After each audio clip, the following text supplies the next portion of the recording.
할렐루야. 식사 맛있게 하셨어요? 순모임이 없어서 적적하셨죠? 다음 주에 순모임이 시작됩니다. 아멘. 네. 다음 주부터 순모임을 열심히 잘 해주시길 부탁드립니다. 오늘 마가복음의 말씀을 통하여서 제목을 이렇게 정했습니다. 제목을 한번 같이 따라해 보겠습니다. 자기 십자가를 진다는 것은, 한 번 더 해볼게요. 자기 십자가를 진다는 것은. 본문의 말씀은 마태복음과 누가복음에도 기록이 되어 있습니다. 그런데 굳이 마가복음의 말씀을 본문으로 택한 이유는 마가복음이 말하고 있는 중점이 예수님의 종이신 예수님에 대해서 초점을 맞추고 있기 때문입니다. 하나님을 섬기며 하나님께 맡기신 사람들을 섬기는 모습을 통해 예수님의 십자가로부터 시작하여서 우리가 져야 할 십자가는 무엇인지 다시 한번 되새기는 시간이 되었으면 좋겠습니다. 하나님께서는 그 크신 사랑을 예수 그리스도의 십자가를 통해서 우리 가운데 보이셨죠. 그리고 그 하나님은 거기에 그치지 아니하시고 자녀 삼은 우리들을 하나님을 경외하고 사랑하는 삶에서부터 시작하여서 이웃을 사랑하는 그리스도의 장성한 분량에 이르기까지 하나님은 우리를 함께 하시기를 원하십니다. 그리고 그 그리스도의 장성한 분량이 우리에게 가져다 주는 것은 생명과 영화롭게 되는 것이라고 성경은 말하고 있습니다. 우리가 이제는 다들 잘 아시다시피 자기 십자가를 진다는 것은 예수님의 십자가를 진다는 의미가 아닙니다. 어떤 고된 일이나 힘든 과정이나 사람과의 어려운 관계를 의미하는 것도 아닙니다.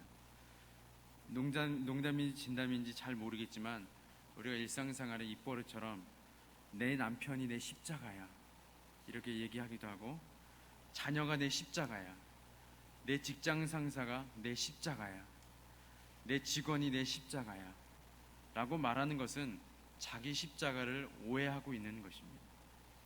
자기 십자가가 무엇인지 알기 위해선 우선 예수님의 십자가가 무엇인지부터 알아야 합니다. 그리고 자기 십자가를 진다는 것이 무엇인지 알기 위해선 예수님께서 십자가를 지신다는 것이 무엇인지 알아야 하고, 십자가를 짐으로 우리에게 주어질 은혜 또한 무엇인지 예수님의 십자가를 통해서 알 수가 있습니다. 먼저 예수님의 십자가를 우리는 어떻게 알고 있을까요? 가장 먼저 떠오르는 것은 구원하심일 것입니다. 예수님의 십자가로 우리는 하나님의 크신 은혜가 무엇인지 알게 되었고, 또 그 십자가로 말미암아 본질상 진노의 자녀이었던 우리가 하나님과 화목하게 되는 특권을 또한 누리게 되었고, 하나님의 자녀가 되는 권세를 누리게 되었고, 영원히 하나님과 함께 사는 영광을 누리게 되었습니다. 그런데 예수님의 그 십자가는 한 사람의 순종으로 이루어졌다는 것을 잊지 않으셨으면 좋겠습니다.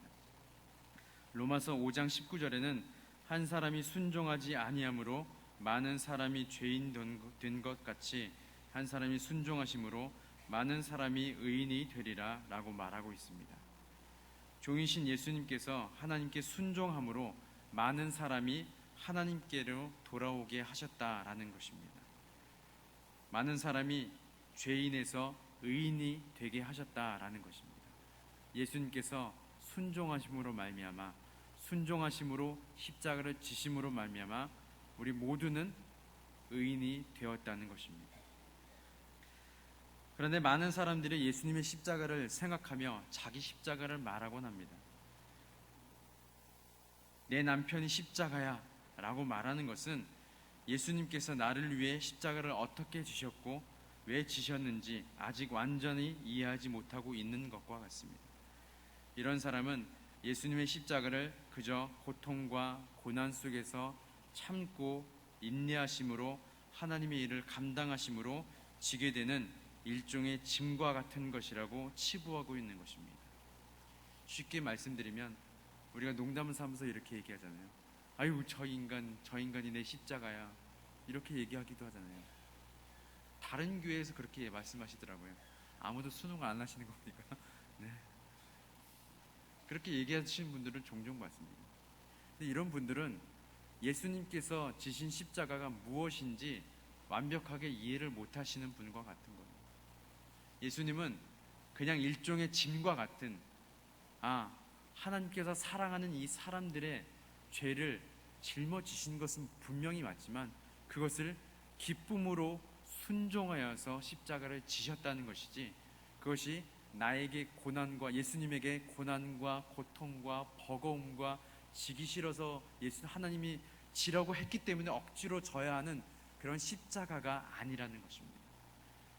그런데 때로는 우리는 어떻게 생각하냐면, 우리는 정말 지기 싫어요. 그런데 하나님께서 뭐라고 말씀하셨어요? 십자가를 지라 라고 하기 때문에 어쩔 수 없이 억지로 지는 것이 십자가라고 오해하시는 분들이 많다는 것입니다. 하지만 그것은 절대로 십자가의 모습이 아닙니다. 예수님을 오해하고 있는 것입니다.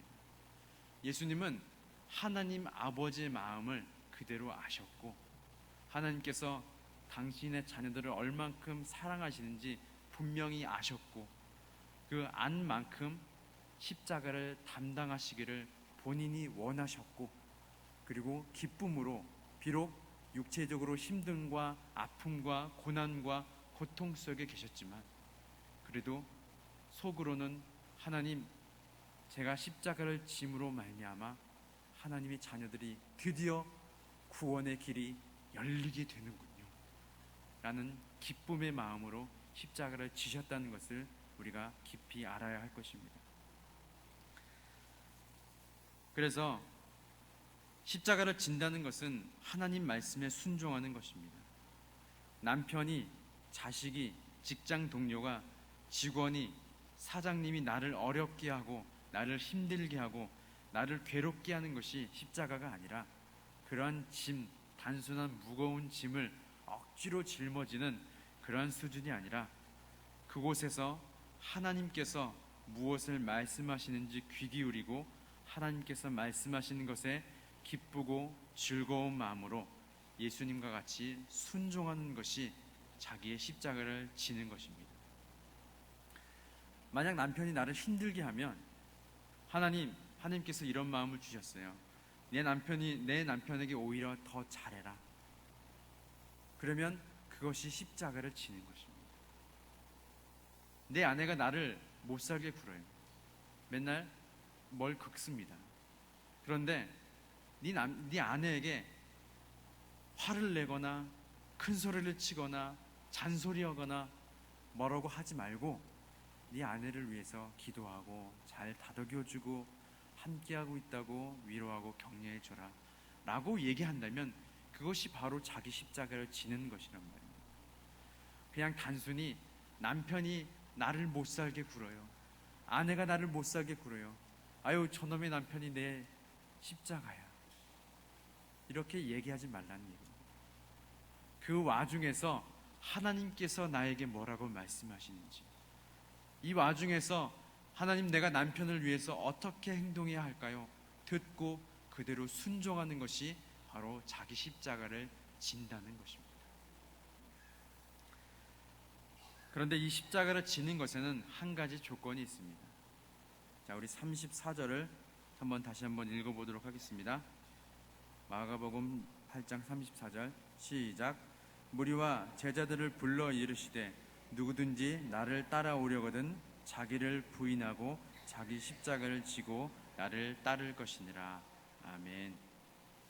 십자가를 지기 위해선 자기를 부인하라 라고 얘기합니다. 자기를 부인하라는 말은 자기 자신의 생각을 다 내려놓고 하나님의 십자가를 지라는 말이기도 하지만 더 깊은 말은 이렇습니다. 우리 마태복음 10장을 한번 찾아볼까요? 화면에 없습니다. 찾으셔야 됩니다. 마태복음 10장 32절 33절 신약성경 15페이지.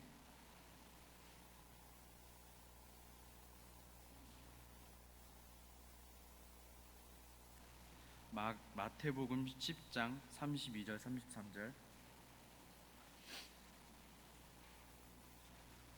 다 찾으셨어요? 예, 함께 읽겠습니다. 시작. 누구든지 사람 앞에서 나를 시인하면 나도 하늘에 계신 내 아버지 앞에서 그를 시인할 것이요 누구든지 사람 앞에서 나를 부인하면 나도 하늘에 계신 내 아버지 앞에서 그를 부인하리라. 아멘. 여기서 누구든지 사람 앞에서 예수 그리스도를 시인하다라는 이 시인하다의 단어는 호몰로게오라는 뜻입니다. 한번 따라해 볼까요? 호몰로게오. 호몰로게오. 호몰로게오. 네, 헬라어예요. 이 호몰로게오라는 뜻이 어떤 뜻이냐면 호무와 로고스의 합성어입니다. 로고스는 어디서 들어보셨죠? 그렇죠? 호무와 로고스와 합성어가 호몰로게오, 시인하다라는 뜻입니다. 호무라는 뜻은 뭐뭐와 함께, 동일한 시간과 장소에 뭐뭐와 함께하다라는 뜻이 호무라는 뜻입니다. 그리고 로고스는 무엇일까요? 말씀이죠. 말씀, 텍스트를 얘기하는 게 로고스입니다. 그래서 요한복음 1장에 태초에 말씀이 계시니라 할 때 그 말씀이 로고스인 거죠. 로고스는 예수 그리스도라고도 얘기하기도 합니다. 그럼 무슨 뜻일까요? 시인하다라는 뜻은 호몰로게오라는 뜻인데 호무와 로고스의 합성어니까 말씀과 동일한 시간과 장소에 함께하다라는 뜻입니다. 그것이 시인하다라는 말 뜻에 들어있는 겁니다. 그럼 무슨 말인가요? 예수 그리스도를 시인하다라는 뜻은 예수님께서 하신 말씀이 저도 그 말씀에 동의합니다.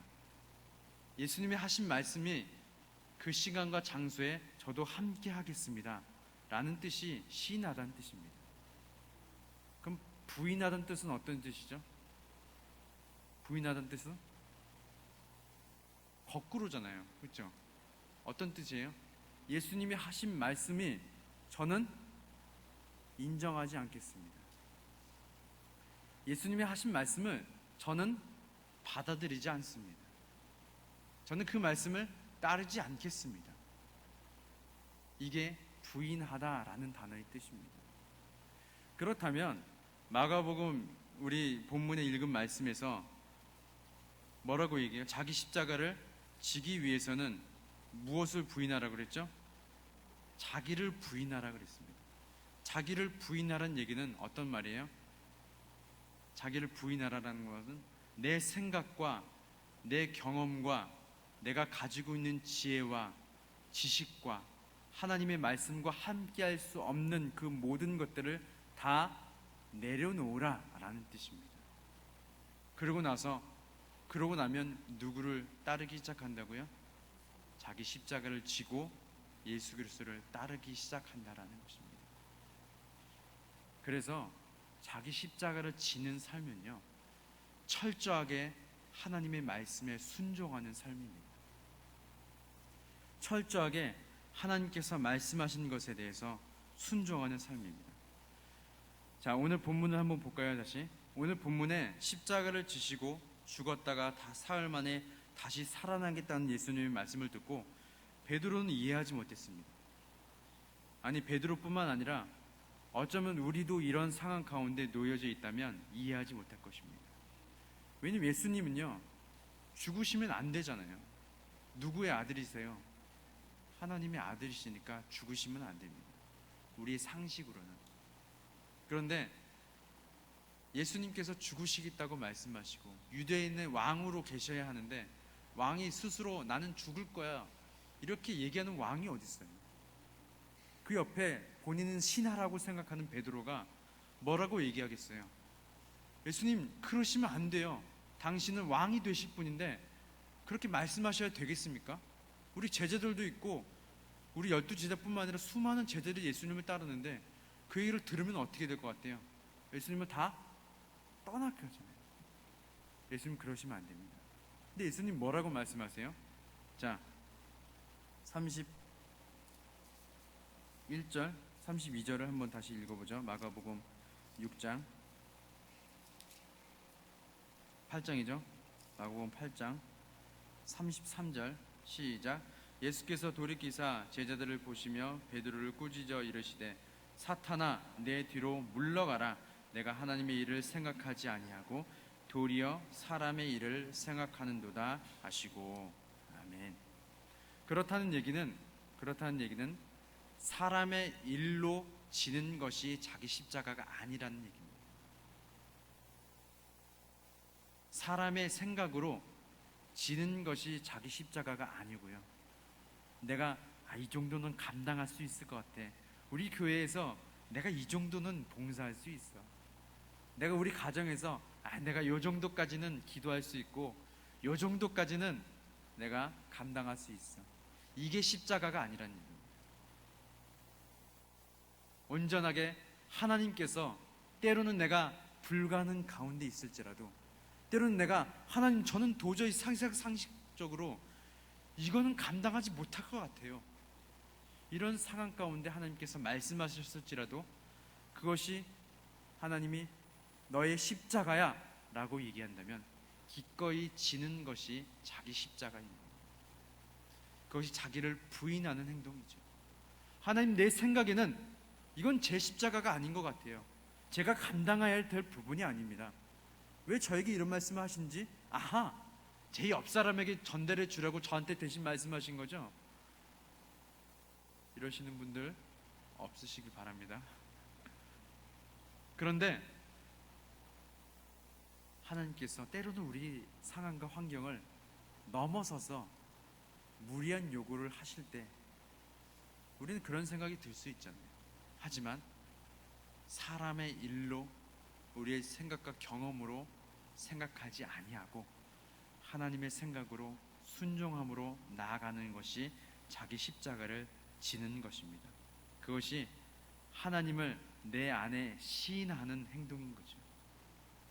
예수님의 말씀과 하나님께서 하신 말씀과 제가 동의하고 동일하게 걸어가겠습니다. 이것이 자기 십자가를 지는 것이고 시인하는 것입니다.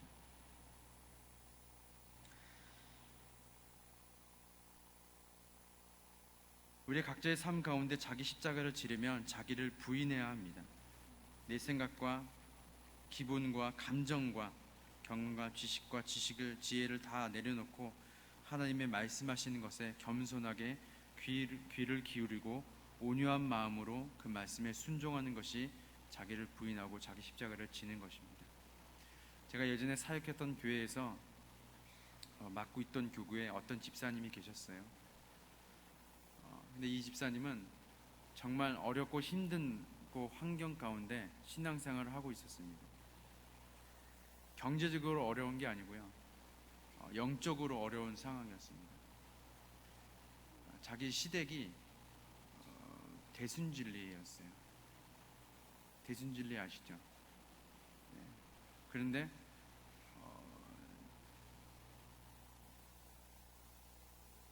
시댁이 다 그냥 대순진리 다니고 있을 뿐만 아니라 다 주요 간부였습니다. 주요 간부여서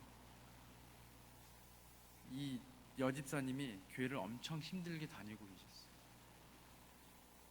언젠간 제가 남편이 수술한다는 얘기를 듣고 제가 가겠다고 한 게 아니에요. 저는 그때 새끼 목사라서 그 목사 네, 죄송해요 어감이 네.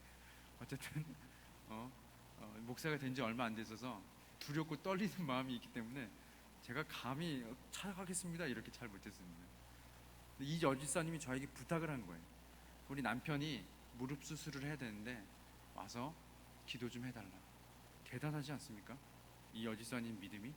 남편이 대순진리 간부라니까요. 근데 와서 기도를 해달래요. 남편 무릎에 손 얹고. 제가 갔습니다. 정말 무서웠어요. 그렇게 저는 아직도 잊지를 못합니다. 너무 무서워가지고 이 남편분이 얼굴이 굳어져가지고 당신 뭐야? 저는 어디 교회 구은영 목사입니다. 왜 왔어요? 무릎 수술한다길래 기도해드리러 왔습니다. 됐어요, 가. 얼마나 무섭겠어요. 그래도 기도 한 번만 받으십시오. 가라니까. 얼마나 무서웠는지 제가 그냥 여집사님하고 같이 손 붙잡고 기도하고 그리고 돌아왔습니다. 그런데 이분의 신앙생활이 어찌나 힘든지 찢어진 성경책이 한두 번이었어요. 성경책이 있을 때마다, 발견할 때마다 남편이 다 찢어서 버리는 거예요. 그날은 부부싸움이 있는 거예요. 그 여집사님은 아이들을 신앙적으로 키우고 싶은데 아이들이 다 대순진리에서 운영하는 고등학교, 대학교를 다 나가기 시작해요. 어떻게 할 수가 없는 거예요. 이분이 꼭 신방 예배를 꼭 봤습니다. 그것도 남편이 없는 틈을 타서 몰래 목사님들한테 전화합니다. 목사님 이때요, 빨리 오세요. 얼른 가서 신방 예배를 드리고 돌아옵니다. 수요 예배 갈 때는 어떻게 가는지 아세요? 예배 간다고 얘기하면 큰일 나잖아요. 나 친구 만나러 갈 거야 이러고 교회에 오시는 거예요. 주일에는 당연히 잘 못 오시더라고요. 왜냐면 주일에 교회 간다는 걸 아니까 남편이 못 가게 하시더라고요. 근데 만약에 우리가 이런 상황이었다면 어떻게 했을까요? 여러분들의 아내와 남편이 그냥 교회를 단순히 다니지 않는 게 아니고 대순진리, 신천지, 여호와의 증인, 주변 친척들의 그런 분들 계시죠? 이었다면 뭐 어떻게 하시겠어요? 친척은 그렇다고 쳐요. 내 아들과 내 남편이 살을 부대끼고 살아야 하는 그런 사람들이 이단이나 사입이었다면 어떻게 했을 것 같습니까? 이 세상의 관점으로는 당장 보따리 싸들고 교회로 달려오겠죠. 그런데 이분은 기도 제목이 있습니다. 하나님, 내 남편 구원해 주십시오. 이분은 이게 평생의 기도 제목이에요. 그러면서 신앙생활하고, 하나님, 내 아이들 대순진리에 다니는 그 고등학교, 대학교에 다니지 말고 오히려 미션 스쿨 다니게 해주시고, 하나님 믿는 가정 되게 해주시고, 아니 더 나아가 우리 시댁이 다 같이 함께 하나님을 믿는 시댁이 되었으면 좋겠습니다. 이분의 평생의 기도 제목.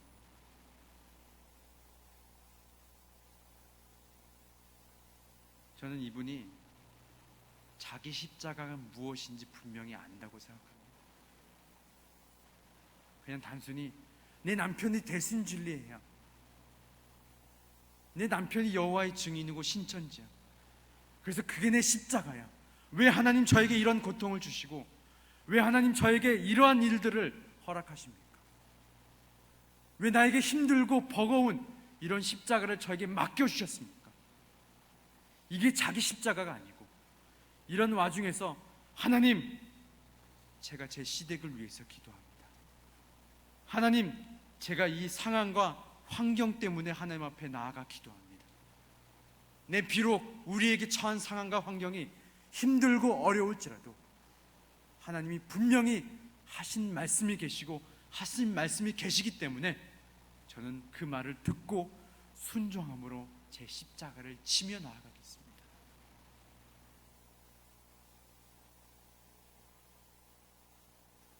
저 여러분들은 어떻습니까? 우리의 삶 가운데 상황과 환경이 처해 있을 때, 어려움이 처해 있을 때 하나님 왜 우리에게 이런 십자가를 쥐어주시나요?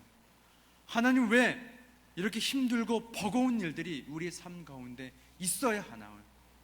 불평하고 불만하고 안절부절 못하고 그러고 있는 것인지, 아니면 그 상황 가운데 하나님께서 우리에게 뭐라고 말씀하시는지, 때로는 우리의 상황과 환경을 뛰어넘어서 우리가 도저히 이해할 수 없는 그런 일들을 말씀하실 때라도 우리가 그것을 겸손하게 듣고, 하나님, 내가 우리 가정을 위해서 기도하겠습니다. 하나님, 내가 우리 직장을 위해서 기도하겠습니다. 하나님, 내가 우리 교회를 위해서 기도하겠습니다. 이렇게 잠잠히 예수님께서 자기 십자가를 순종함으로 지셨던 것처럼 우리도 그 십자가를 지고 있는지 한번 점검해 보셨으면 좋겠습니다. 이런 분에게, 자기 십자가를 지는 이런 분들에게 결국 하나님께서 어떠한 상급이 주어질까요?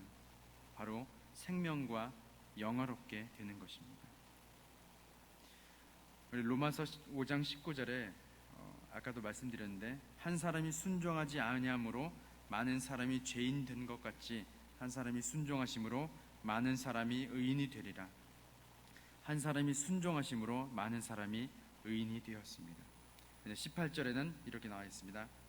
그런즉 한 범죄로 많은 사람이 정죄에 이른 것 같이 한 의로운 행위로 말미암아 많은 사람이 의롭다 하심을 받아 생명에 이르러내리라. 아멘. 아담이라는 한 사람이 하나님 앞에 순종하지 아니함으로 많은 사람이 사망에 이르렀지만, 예수 그리스도께서 자기 십자가를 하나님 말씀에 순종하심으로 말미암아 많은 사람이 의인이 되었을 뿐만 아니라 그 사람들이 생명에 이르게 하였다라는 것입니다. 자기 십자가를 겸손하게 지는 사람은요, 자기 십자가를 겸손하게 지는 사람은 다른 사람으로 말미암아 생명에 이르게 합니다. 여러분들의 상황과 환경과 모든 산 가운데 자기 십자가를 하나님께서 말씀하신 대로 순종함으로, 하나님, 제가 열심히 더 기도하겠습니다. 하나님, 제가 하나님 맡겨주신 일을 잘 감당하겠습니다. 자기 십자가를 하나씩 지기 시작했을 때 자기에게 상급이 있을 뿐만 아니라, 자기가 의롭다 하심을 여길 뿐만 아니라 어떻게 된다고요? 다른 사람에게도 이 생명이 전파된다는 것입니다. 그리고 두 번째는, 자기 십자가를 지는 사람은 결국에 영화롭게 됩니다. 자, 우리 요한복음 17장을 한번 찾아볼까요? 요한복음 17장 4절에서 5절 읽겠습니다.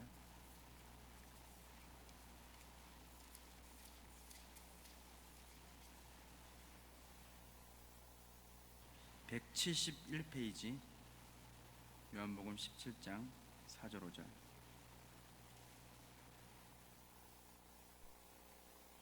다 찾으셨죠? 시작. 내가 어디로 가든지 죄송해요. 제가 14장을 펴놓고. 자, 시작. 아버지께서 내게 하라고 주신 일을 내가 이루어 아버지를 이 세상에서 영화롭게 하였사오니, 아버지여, 창세 전에 내가 아버지와 함께 가졌던 영화로서 지금도 아버지와 함께 나를 영화롭게 하옵소서. 아멘.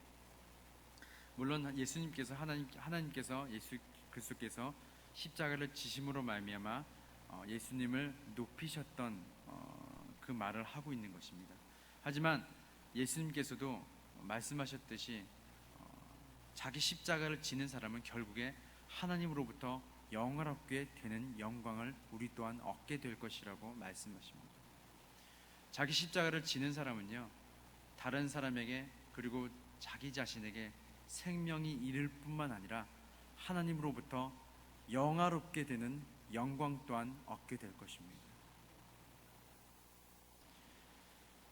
예수 그리스도께서 아버지의 말씀에 순종하심으로 말미암아 아버지와 함께 영화롭게 되었던 것처럼, 자기 십자가를 지는 사람은 아버지 말씀에 순종함으로 말미암아 아버지와 함께 영화롭게 되는 것입니다. 자, 로마서 8장 29절 한번 보겠습니다.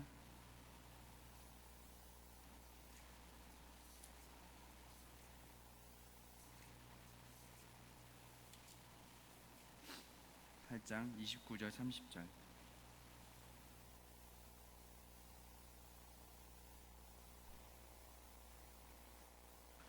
다 찾으셨죠?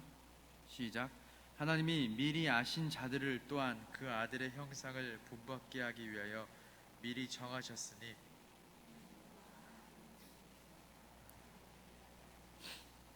또 미리 정하신 그들을 또한 부르시고, 부르신 그들을 또한 의롭다 하시고, 의롭다 하신 그들을 또한 영화롭게 하셨느니라. 아멘. 그래서 하나님 말씀에 순종함으로 자기 십자가를 지는 사람은 생명이 있고 영화롭게 되는 것입니다. 이제는 자기 십자가를 지는 것이 그냥 단순히 내가 지기 싫지만 억지로 지는 그런 십자가로 치부하지 않기를 소망합니다. 우리가 상황과 환경과 모든 어려운 가운데서 하나님께서 분명히 우리 삶 가운데 말씀하실 것들이 있거든요. 그 말을 듣고 깨닫고 하나님, 우리가 이것이 잘못되었다면 돌이켜서 다시 이 길로 가길 소망합니다. 요새 에스겔서를 읽으면서 읽고 계시죠? 에스겔서를 묵상하면서 우리가 바라봐야 될 것은 뭐냐면 그냥 단순히 하나님께서 이스라엘 백성들을 내가 너희를 미워서 우상 숭배를 하여서 간음하여서 내가 나를 떠났기 때문에 너를 심판할 거다, 여기에 머무르게 되면요, 우리는 하나님을 완벽하게 오해한 사람으로 되어버립니다. 하지만 하나님은 왜 심판을 하는 이유가 무엇인지 알아야 됩니다. 하나님께서 심판을 하신 이유는 우리가 돌아오기를 소망하고, 우리가 우리의 삶 가운데 어려움과 고난과 고통이 있다면 하나님 왜 저에게 이런 십자가를 주십니까? 불평과 불만하기보다 이곳에서 하나님 저에게 말씀하실 것들이 무엇입니까? 제가 듣고 순종함으로 나에게 맡겨오신 십자가를 지게 하여 주옵소서.